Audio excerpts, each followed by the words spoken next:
আসসালামু আলাইকুম সবাইকে স্বাগত জানাচ্ছি আমাদের আজকের ক্লাসে। আজকে আমরা আলোচনা করতে চাই ডিপিএলডি নিয়ে। ডিপিএলডি মানে কি আসলে? ডিপিএলডি মানে হচ্ছে ডিফিউজ প্যারেনকাইমাল লাং ডিজিজ। ডিপিএলডি মানে ডিফিউজ প্যারেনকাইমাল লাং ডিজিজ। তুমি দেখো, আমি প্যারেনকাইমাল কথাটাকে লাল দিয়ে লিখলাম। এটার কারণ কি? এটার নামকরণের একটা ঘটনা আছে। আগে ডিপিএলডিকে আমরা আইএলডি বলতাম।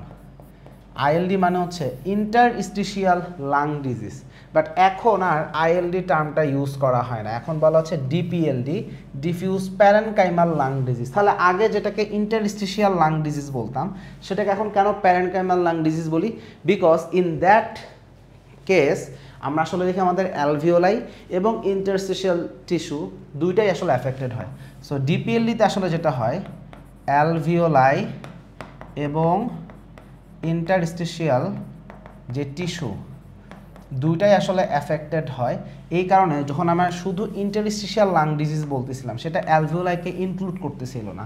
সো এই জন্য এখন আমরা বেটার টার্ম নিয়ে আসছি, এখন আমরা বলি ডিফিউজ প্যারেনকাইমাল লাং ডিজিজ। তাহলে আমার অ্যালভিওলাই ইন্টারস্টিশিয়াল টিস্যু দুইটাকে আসলে কভার হয়ে যায়। So this is DPLD. So ডিপিএলডিতে আসলে মূল সমস্যাটাকে আমরা দেখলাম যে অ্যালভিওলাই, ইন্টারস্টিশিয়াল টিস্যু সব জায়গায় না আস্তে আস্তে ফাইব্রোসিস হয়ে যাচ্ছে। সব জায়গায় দেখা যাচ্ছে আস্তে আস্তে ফাইব্রোসিস হয়ে যাচ্ছে। এখন কথা হচ্ছে এটা আসলে কেন হয়? সো ডিপিএলডির ক্ষেত্রে অনেক পেশেন্টের ক্ষেত্রে আমরা কোনো কারণ খুঁজে পাই না। দেখা যাচ্ছে একটা বয়স্ক পেশেন্ট 65 ইয়ার্স পার হয়ে গেছে, মেল পেশেন্ট, হয়তো বা স্মোকিংয়ের হিস্ট্রি আছে বা অকুপেশনাল কোনো এক্সপোজার থাকতে পারে, এই ধরনের পেশেন্টের ক্ষেত্রেও হইতে পারে। আবার দেখা যাচ্ছে এটার পেছনে আন্ডারলাইন কোনো একটা আদার কোনো কন্ডিশন হয়তো বা আছে, যেটার কনসিকুয়েন্স থেকে বা যেটার একটা কমপ্লিকেশন হিসেবে আমরা দেখছি যে ডিপিএলডি ডেভেলপ করতেছে। তাহলে একটা হচ্ছে আমরা দেখি ইডিওপ্যাথিক পালমোনারি ফাইব্রোসিস। তাহলে এইটা হচ্ছে একটা রিজন যেখানে আসলে কোনো কারণ ওভাবে খুঁজে পায় না। সাধারণত 65 বছরের উপরের মেল পেশেন্ট মোস্ট ফ্রিকুয়েন্টলি আমরা দেখি, স্মোকার বা অকুপেশনাল কোনো এক্সপোজার আছে, এই ধরনের মানুষের ক্ষেত্রে আমরা এটা দেখি। আবার এর পাশাপাশি কিছু কারণ খুঁজে পাই যে কারণের একটা কমপ্লিকেশন হিসেবে ডিপিএলডি অ্যারাইজ করতেছে। যেমন মনে করি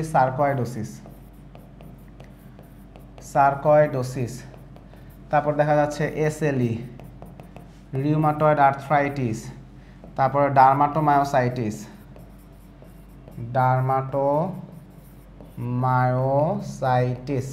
এগুলো থেকেও হতে পারে। আবার কিছু কিছু পেশেন্টের ক্ষেত্রে আমরা দেখি কিছু ভাস্কুলাইটিস আছে, যেমন কিছু কিছু পেশেন্টের ক্ষেত্রে আমরা পাই গ্র্যানুলোম্যাটোসিস উইথ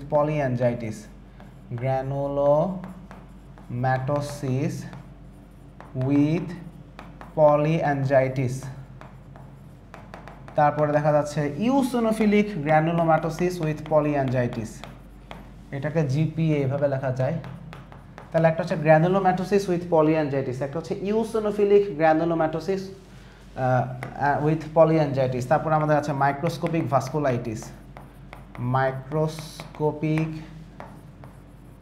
ভাস্কুলাইটিস।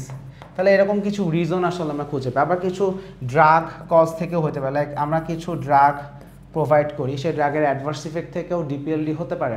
যেমন একটা হচ্ছে মেথোট্রেক্সেট কিন্তু আমরা কমনলি কোথায় দিই? যে সকল পেশেন্টের রিউমাটয়েড আর্থ্রাইটিস আছে তাদেরকে আমরা ফ্রিকুয়েন্টলি মেথোট্রেক্সেট দিই। আবার আরেকটা আমি ড্রাগের নাম বলি ব্লিওমাইসিন, যেটা আসলে একটা কেমোথেরাপিউটিক এজেন্ট। সো এইগুলাতেও আমরা দেখি ডিপিএলডি হতে পারে। তাহলে দেখো, একটা ডিপিএলডি হওয়ার পেছনে অনেক রকম কারণ আসলে থাকতে পারে। সো যদি একটা পেশেন্টের আলটিমেটলি ডিপিএলডি ডেভেলপ করে, পেশেন্টের ক্লিনিক্যাল প্রেজেন্টেশন কেমন হয়?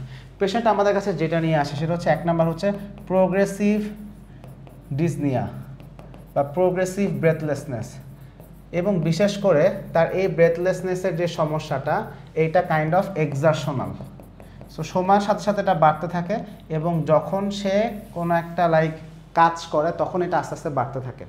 সো প্রোগ্রেসিভ ব্রেথলেসনেস, বিশেষ করে এক্সারশনাল সিনারিওতে দেখা যাচ্ছে তার ডিসনিয়া হয়, রেসপিরেটরি ডিস্ট্রেস হয়, এটা হচ্ছে তার মূল সমস্যা। এবং এর পাশাপাশি পেশেন্ট আমাদেরকে কাশির কথা বলে, which is dry in nature. So পেশেন্টের মূল প্রবলেম এটা। এর পাশাপাশি উইকনেস, হ্যাঁ, ডিজিনেস এগুলো থাকে অনেক পেশেন্টের। আবার দেখা যাচ্ছে আন্ডারলাইন যে এত রকম কারণ বললাম, হ্যাঁ, এসএলই, রিউমাটয়েড আর্থ্রাইটিস, হ্যাঁ, সিস্টেমিক স্ক্লেরোসিস, সার্কয়েডোসিস, তারপরে হচ্ছে তোমার গ্র্যানুলোম্যাটোসিস, পলিঅ্যাঞ্জাইটিস, এরকম যে এতগুলো রিজন আছে। সো এইগুলোর ফিচারও কিন্তু অনেক পেশেন্টে থাকে। অনেক পেশেন্ট হয়তো আমাদের কাছে সাপোজ আর্থ্রাইটিস নিয়ে আসতে পারে, অথবা কোনো পেশেন্ট হয়তো বা আর্থ্রালজিয়া নিয়েও আসতে পারে। So this might happen as well, arthralgia. তাহলে এইগুলো নিয়েও পেশেন্ট আমাদের কাছে আসতে পারে। সো যখন পেশেন্ট আসলো, এখন আমাদের কাছে পেশেন্টকে ক্লিনিক্যালি এক্সামিন করা। সো যখন আমরা ক্লিনিক্যাল এক্সামিন করি, আমরা কী করি? আমরা পেশেন্টের জেনারেল এক্সামিনেশন করি, আর একটা হচ্ছে সিস্টেমিক এক্সামিনেশন করি, রাইট? সো জেনারেল এক্সামিনেশন আমি আসলে কী কী এক্সপেক্ট করি? জেনারেল এক্সামিনেশন আমি এখানে দেখব যে পেশেন্টের সেন্ট্রাল সায়ানোসিস থাকে। আমরা দেখব পেশেন্টের সেন্ট্রাল সায়ানোসিস থাকে, এবং অনেক পেশেন্টের ক্ষেত্রে ক্লাবিং থাকতে পারে। সাধারণত আইপিএফ বা ইডিওপ্যাথিক পালমোনারি ফাইব্রোসিস, সেখানে আমরা ক্লাবিং পাই। এর পাশাপাশি আমি তো দেখবই পেশেন্টের ট্যাকিপনিয়া আছে, রেসপিরেটরি রেট অনেক বেশি, ট্যাকিপনিয়াও অনেক পেশেন্ট আমরা আসলে দেখতে পাই, দ্যাট ইজ ট্রু। সো সাধারণত জেনারেল এক্সামিনেশন আমরা এই ফাইন্ডিংসগুলো পেয়ে থাকি। But what about systemic examination? যখন আমি থোরাক্স এক্সামিন করছি তখন আমি আসলে কী পাই? সো প্রথমে আসি ইন্সপেকশন। তাহলে এখন দেখো এখানে আসলে আমাদের মূল সমস্যা কি? আমাদের পুরো লাংসের মধ্যে যত অ্যালভিওলাই আছে, ইন্টারস্টিশিয়াল টিস্যু আছে, এগুলো সব আস্তে আস্তে ফাইব্রোসিস হয়ে যাচ্ছে। সাধারণত লাংসের লোয়ার জোন থেকে শুরু হয়, লোয়ার জোন অ্যান্ড পেরিফেরি এগুলো বেশি ইনভলভ হয়, বাট আস্তে আস্তে কিন্তু এটা উপরের দিকে উঠতে থাকে। সো এখন দেখো পেশেন্টের ইন্সপেকশনে আমি এটার কারণে কি দেখবো? পেশেন্টের একটা ডিস্ট্রেস থাকে, তার ট্যাকিপনিয়া থাকে। সো আমি দেখবো পেশেন্ট অ্যাট রেস্ট ডিস্ট্রেসফুল হইতে পারে, অ্যাট রেস্ট অনেক পেশেন্ট ডিজনিক থাকতে পারে, অ্যাট রেস্ট পেশেন্টের ট্যাকিপনিয়া থাকতে পারে অনেক পেশেন্টেরই। সো আমার হয়তো অ্যাট রেস্ট এইটা দেখবো। আরেকটা জিনিস আমি যেটা দেখতে পারবো সেটা হচ্ছে পেশেন্ট লাইক রেসপিরেটরি যে তার মুভমেন্ট, চেস্ট মুভমেন্ট যেটা, সেটা আসলে আমার কাছে একটু কম মনে হতে পারে। একটা নর্মাল মানুষের সাথে যদি আমি কম্পেয়ার করি, সেখানে আমার মনে হতে পারে যে তার যে চেস্ট মুভমেন্ট বা রেসপিরেটরি যে মুভমেন্ট, সেটা আমার কাছে মনে হতে পারে বোথ সাইডে বা বায়োল্যাটারালি সিমেট্রিক্যালি একটু রেস্ট্রিক্টেড বা একটু কম, একটু রিডিউসড এরকম মনে হতে পারে। ইন্সপেকশনে আমার এটা মনে হবে। ইন্সপেকশনের পরে আমরা কি করি? পালপেশন করি। সো পালপেশনে আমরা কি পাইতে পারি? দেখো পালপেশনে আমরা প্রথমে কি দেখি? পালপেশনে আমরা প্রথমে ট্রাকিয়া দেখি। সো বেসিক্যালি এখানে ট্রাকিয়া সেন্ট্রাল পজিশন থাকবে। তাহলে প্রথমে ট্রাকিয়া দেখলাম, ট্রাকিয়া কি সেন্ট্রালি প্লেসড। তারপরে কি অ্যাপেক্স বিট, অ্যাপেক্স বিটও যেখানে থাকার সেখানেই থাকবে, left fifth intercostal space just middle to the mid clavicular line. তাহলে এই দুইটা এখানেই থাকে, তেমন কোনো চেঞ্জ থাকে না। এরপর আমরা কি দেখব? আমরা এখানে দেখব লেফট প্যারাস্টার্নাল হিভ, লেফট প্যারাস্টার্নাল হিভ। আর একটা আমরা দেখতে চাই পালপেবল P2, রাইট? সো এখন এটার ইম্পর্টেন্স কি? যে সকল পেশেন্টের ডিপিএলডি থাকে এদের অনেকের ক্ষেত্রেই অ্যাজ এ কমপ্লিকেশন, ডিপিএলডির একটা কমপ্লিকেশন হিসেবে পালমোনারি হাইপারটেনশন ডেভেলপ করে, ডিপিএলডির কমপ্লিকেশন হিসেবে কর পালমোনারি ডেভেলপ করে। তাহলে দেখো একটা পেশেন্টের লাং ডিজিজ, সেখান থেকে রাইট ভেন্ট্রিকুলার হাইপারট্রফি হয়ে গেছে, সেটাই কিন্তু কর পালমোনারি, সহজ কথা।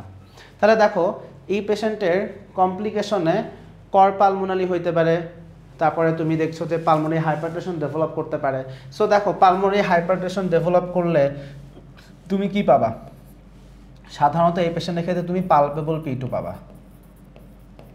তাই না? সো তুমি পালপেবল P2 পাবা।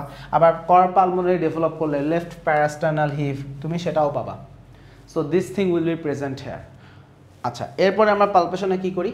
এরপরে আমরা পালপেশনে দেখি চেস্ট এক্সপান্সিবিলিটি। সো এটাও আমি দেখবো বায়োল্যাটারালি সিমেট্রিক্যালি আমার কাছে একটু রিডিউসড মনে হবে। সো চেস্ট এক্সপান্সিবিলিটি এটা আমার কাছে বায়োল্যাটারালি সিমেট্রিক্যালি রিডিউসড মনে হবে, বিকজ লাং আসলে লাইক ফাইব্রোসিস হয়ে এটা রেস্ট্রিক্টেড হয়ে আছে, এটা আসলে ঠিকমতো এক্সপান্ড করতে পারে না। That's why chest movement, chest expansibility আমার কাছে কম মনে হবে। আচ্ছা, এরপর আমি কী করবো? পারকাশন। এখন পারকাস নট নর্মাল হবে, তাই না? Percussion note will be resonant, percussion note will be resonant. এখানে তো কোনো মানে ডালনেস পাওয়ার কোনো কোশ্চেন আসে না, তাই না? হাইপার রেজোনেন্ট আসারও কোনো কোশ্চেন নাই। এরপরে আমরা কী করি? আমরা করি auscultation. So let's talk about auscultation. এখন অসকালটেশনের কাহিনী কি? অসকালটেশনে আমরা কী কী দেখি বলো তো? প্রথমে আমরা দেখি breath sound, added sound, vocal fremitus. So প্রথমে আসি ব্রেথ সাউন্ডের কথা। এখন দেখো আমরা এখানে যে ব্রেথ সাউন্ড পাই সেটা হচ্ছে vesicular breath sound, vesicular breath sound with prolonged expiration, with prolonged expiration. So this is what we get here, expiration. সাধারণত দেখো vesicular breath sound with prolonged expiration, এটা কিন্তু আমরা আসলে এক্সপেক্ট করি হচ্ছে সিওপিডিতে, বাট এটা আমরা ডিপিএলডিতেও পাবো। Vesicular breath sound with prolonged expiration কিন্তু ব্রঙ্কিয়াকটাসিসও পাইতে পারো, যদি সিওপিডি থেকে পরবর্তীতে ব্রঙ্কিয়াকটাসিস হয় সেখানেও তুমি vesicular breath sound with prolonged expiration তুমি পাইতে পারো। তাহলে this will be the findings here, breath sound আমরা এটা পাচ্ছি। এবার আসি অ্যাডাড সাউন্ড। অ্যাডাড সাউন্ডে অনেক কথা আছে। আমাদের ডিপিএলডিতে অ্যাডাড সাউন্ড কী হবে, আমরা এখানে ক্রেপিটেশন পাই এবং এই ক্রেপিটেশনের নেচারটা খুব ভালো করে খেয়াল করতে হবে। এই ক্রেপিটেশনের বৈশিষ্ট্য হচ্ছে this is fine and inspiratory crepitation। তাহলে দেখো এখানে আমি অনেকগুলো কথা বলছি, কয়টা অ্যাডজেক্টিভ অ্যাড করছি, ফাইন এন্ড ইন্সপাইরেটরি ক্রেপিটেশন। তার মানে কি ফাইন ক্রেপিটেশন, ইন্সপিরেশনের শেষের দিকে সে সাউন্ডটা আসে। তাহলে দেখো এই পেশেন্টের ব্রেথ সাউন্ডটা কেমন, ইন্সপিরেশন এক্সপাইরেশন, রাইট? তুমি ফাইন ক্রেপিটেশনটা পাবা হচ্ছে ইন্সপিরেশনের শেষের সময় এসে।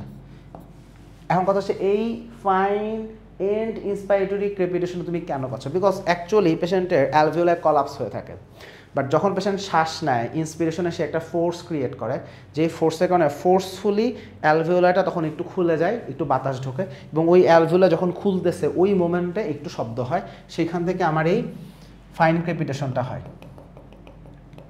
যেখানেই তুমি ক্রেপিটেশন পাবে সেখানেই তোমার একটা ডিফারেন্সিয়াল হয়ে যাবে ব্রঙ্কিয়াকটাসিস।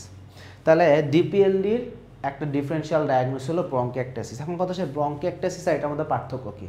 ব্রঙ্কিয়াকটাসিসে তুমি যে ক্রেপিটেশন পাও সেটা হচ্ছে কোর্স ক্রেপিটেশন, এবং ব্রঙ্কিয়াকটাসিসে তুমি যে ক্রেপিটেশন পাও সেটা ইন্সপিরেশন এবং এক্সপাইরেশন দুইটা সময় ধরেই তুমি পাচ্ছ। এটা একটা। আরেকটা পার্থক্য হচ্ছে কাফ। যখন তুমি কোনো পেশেন্টের ক্রেপিটেশন পাবা, তুমি পেশেন্টকে বলবা চাচা কাশি দেন, সে কাশি দিল, কাশি দেওয়ার পরে তার যে ক্রেপিটেশনটা আসছে সেই ক্রেপিটেশন কি আগের মতোই আছে নাকি অল্টারেশন হয়েছে, অল্টারেশন হয়ে ক্রেপিটেশনের সাউন্ড একটু কমে গেছে, এটা হচ্ছে তোমার দেখার বিষয়।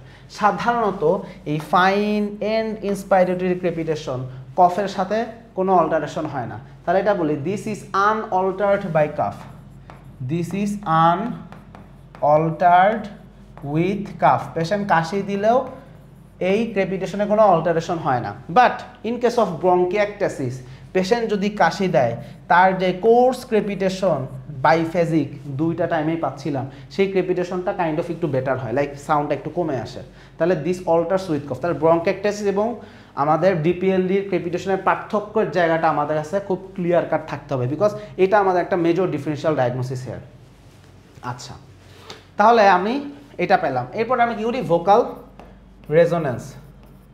So vocal resonance will be like normal, vocal ফ্রেমিটাসও নর্মাল, ভোকাল রেজোনেন্সও normal. So this will be the findings here. তাহলে এখন কথা হচ্ছে কোনো একটা পেশেন্টের এগুলো থাকলে আমরা ডিপিএলডি চিন্তা করবো, সেখানে আমার ডিফারেন্সিয়াল ডায়াগনোসিস কি? অবশ্যই একটা ডিফারেন্সিয়াল ডায়াগনোসিস হচ্ছে ব্রঙ্কিয়াকটাসিস, এবং পার্থক্য কিভাবে করব সেটা অলরেডি বলে ফেলেছি। আর একটা ডিফারেন্সিয়াল হচ্ছে fibrosis due to other cause, fibrosis due to other causes বা আদার কন্ডিশনস, যেমন মনে করো পোস্ট টিবি ফাইব্রোসিস, এরকম কিছু একটা হইতে পারে। সো এইগুলো আমাদের ডিফারেন্সিয়ালস।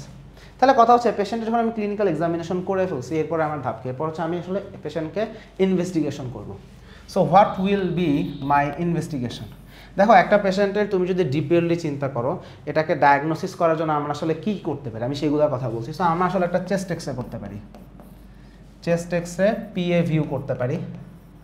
অনেক সময় কি হয়, খুব আর্লি চেঞ্জ চেস্ট এক্স রেতে ধরা পড়ে না, সেইটা বোঝা যাবে আবার এইচআরসিটিতে, এইচআরসিটি অফ চেস্ট, সেখানে ধরা পড়ে যাবে। সো বেসিক্যালি এই দুইটা করতে পারি। আর একটা আমরা লাং ফাংশন টেস্ট করব, লাং ফাংশন টেস্ট করব। বেসিক্যালি ডিপিএলডিকে অ্যাড্রেস করতে গেলে আমার এই তিনটা টেস্ট আমার জন্য সবচেয়ে বেশি গুরুত্বপূর্ণ। এবার আসে চেস্ট টেক্সটের পিএভিউ। এখানে আমি কি পাবো? দেখো এখানে তো আসলে ফাইব্রোসিস হচ্ছে, তো বেশি করে লোয়ার জোনে। সো তুমি দেখবা যে রেটিকুলো নোডিউলার শ্যাডো। তুমি কি দেখবা? রেটিকুলো নোডিউলার শ্যাডো। এর পাশাপাশি আমরা আরেকটা জিনিস দেখি, হানিকম্ব অ্যাপিয়ারেন্স। তুমি লাইক মধুর চাক কাটো, যে হানিকম্ব অ্যাপিয়ারেন্স, সেই হানিকম্ব অ্যাপিয়ারেন্সও আমি এক্সেতে পাই। Honeycomb appearance. বাট এই হানিকম্ব অ্যাপিয়ারেন্সটা খুব ভালো বোঝা যায় এইচআরসিটিতে। আচ্ছা, চেস্ট এক্সেতে গ্রাউন্ড গ্লাস অ্যাপিয়ারেন্স, সেটাও আমরা পাই। তাহলে আরেকটা হচ্ছে গ্রাউন্ড গ্লাস অ্যাপিয়ারেন্স। সো এটাও আমরা চেস্ট এক্সেতে পাই। সো বেসিক্যালি এগুলো আমাদের ফাইন্ডিং, বাট এইচআরসিটিটা আমি বলবো যে মোর অ্যাকুরেট। সো এইচআরসিটিতে খুব ভালো বোঝা যায়। চেস্ট এক্সেতে যখনও ফিচার আসা নেয় তখনও তুমি এইচআরসিটিতে ফিচার পেয়ে যাবা। আচ্ছা, লাং ফাংশন টেস্টে এবার দেখো, এটা একটা restrictive type of lung disease. যে কোনো restrictive type of lung disease তুমি একটা কমন জিনিস মনে রাখবা, restrictive type of lung disease এখানে FeV1 এবং FVC দুইটাই প্রপোর্শনেটলি কমে। যদি প্রপোর্শনেটলি কমে, এই রেশিও অ্যাকচুয়ালি নর্মালি থাকবে, কিন্তু over the period of time FVC একটু বেশি কমতে থাকে। যতটা FeV1 কমছে তার থেকে FVC একটু বেশি কমে যায়। যেই মোমেন্টে এটা একটু বেশি কমে যাবে, সেই মোমেন্টে তোমার রেশিওটা ইনক্রিজড হয়ে যাবে, রেশিও বেড়ে যাবে। সো লাং ফাংশন টেস্টে আমরা আসলে এই জিনিসটা দেখবো। Basically restrictive type of lung ডিজিজে FVC এটাও কমে, এটাও কমে। সাধারণত দুইটা প্রপোর্শনেটলি কমে, সেজন্য নর্মাল থাকে। বাট যদি এটা বেশি কমে যায় তখন তুমি রেশিও ইনক্রিজড পাবা। তাহলে অবস্ট্রাকটিভ লাং ডিজিজের ফিচার কি? অবস্ট্রাকটিভ লাং ডিজিজে এইটা অনেক বেশি কমে যায়। সো তুমি এখানে রেশিও করলে রেশিও কমই পাবা। সো এইটা হচ্ছে আমাদের দেখার বিষয়। তাহলে লাং ফাংশন টেস্ট করি। এখন দেখো, সাধারণত ডিপিএলডি আমরা চিন্তা করি কোন পেশেন্টে, যাদের বয়স একটু বেশি, কিন্তু ইয়াং এজের পেশেন্টেও ডিপিএলডি হতে পারে। ব্যাপারটা যদি একটু মানে রেয়ারই আমি বলবো। সো এরকম কিছু কেস থাকে, লাইক একটু ইয়াং পেশেন্ট বা ডায়াগনস্টিক ডায়লেমা আছে, সেখানে আমরা লাং বায়োপসি চিন্তা করি, লাং বায়োপসি চিন্তা করি। সো অনেক সময় দেখা যাচ্ছে যে এন্ডোব্রঙ্কিয়াল লাং বায়োপসি করা হয়, বা ভিডিও অ্যাসিস্টেড মেথডে অনেক সময় করা হয়। ওপেন লাং বায়োপসি খুব কমই করা হয়। বাট লাং বায়োপসি এটা কিন্তু আমাদের 100% কনফার্মেশন দিবে। বাট এটা সবার ক্ষেত্রে করি সেটা না, বরং যেখানে আমাদের সিলেক্টেড কিছু কেস, যেখানে ডায়াগনস্টিক ডায়লেমা আছে বা ইয়াং পেশেন্ট, সেখানে লাং বায়োপসির কথা চিন্তা করা হয়। এর পাশাপাশি ESR, CRP, CBC এগুলো আমরা করি, বা আন্ডারলাইন যে কজগুলো আছে সেটাকে অ্যাড্রেস করার জন্য আমরা আরও কিছু ইনভেস্টিগেশন করে থাকি। আচ্ছা, এখন কথা হচ্ছে what is the treatment. So treatment হচ্ছে প্রথম কথা, পেশেন্টের লাইক রেসপিরেটরি ডিস্ট্রেস থাকলে তাকে অক্সিজেন দাও। আমরা একটা সাপোর্টিভ ম্যানেজমেন্ট দিতে পারি, বাট ডেফিনেটলি যেটা সেটা হচ্ছে পেশেন্টের প্রাইমারি কন্ডিশনের ট্রিটমেন্ট দিতে হবে। মনে করো পেশেন্টের সার্কয়েডোসিস আছে, সার্কয়েডোসিসের ট্রিটমেন্ট দিতে হবে। মনে করো পেশেন্টের SLE আছে, SLE ট্রিটমেন্ট দিতে হবে। সো আমাকে অবশ্যই প্রাইমারি কন্ডিশনের ট্রিটমেন্টটা আমাকে দিতে হবে। বাট এর পাশাপাশি কি আমি তাকে অক্সিজেন লাগলে অক্সিজেন দিব, সেটা আমি করতে পারি। বাট কিছু মেডিকেশন আমরা দিই। কী কী মেডিকেশন আমরা দিতে পারি? যেমন একটা হচ্ছে ব্রঙ্কোডায়ালেটর। সো ব্রঙ্কোডায়ালেটর কী কী আছে? ব্রঙ্কোডায়ালেটর হিসেবে আমরা ইউজ করি β2 অ্যাগনিস্ট। সো সাধারণত β2 অ্যাগনিস্ট যেমন সালবিউটামল, এগুলো আমরা ইউজ করতে পারি। কিছু কিছু জায়গায় অ্যান্টিমাস্কারিনিকও ইউজ করা হয়, অ্যান্টিমাস্কারিনিক। সো অ্যান্টিমাস্কারিনিক এজেন্ট যেমন আমরা ইপ্রাট্রোপিয়াম ব্রোমাইড, ট্রায়োট্রোপিয়াম এগুলো ইউজ করতে পারি। সো ব্রঙ্কোডায়ালেটর ইউজ করার একটা সুযোগ আছে। এর পাশাপাশি আমরা কি দিতে পারি? এর পাশাপাশি অনেক পেশেন্টের ক্ষেত্রে লাইক প্রেডনিসোলন অফার করা হয়। প্রেডনিসোলন, বা যারা প্রেডনিসোলন নিতে চাচ্ছে না বা দেওয়া যাচ্ছে না, সেখানে হয়তো বা অ্যাজাথায়োপ্রিন সেটা আমরা দিয়ে থাকি। এবং আরেকটা কিছু কিছু পেশেন্টের ক্ষেত্রে আমরা অ্যান্টিফাইব্রোটিক এজেন্ট দিই।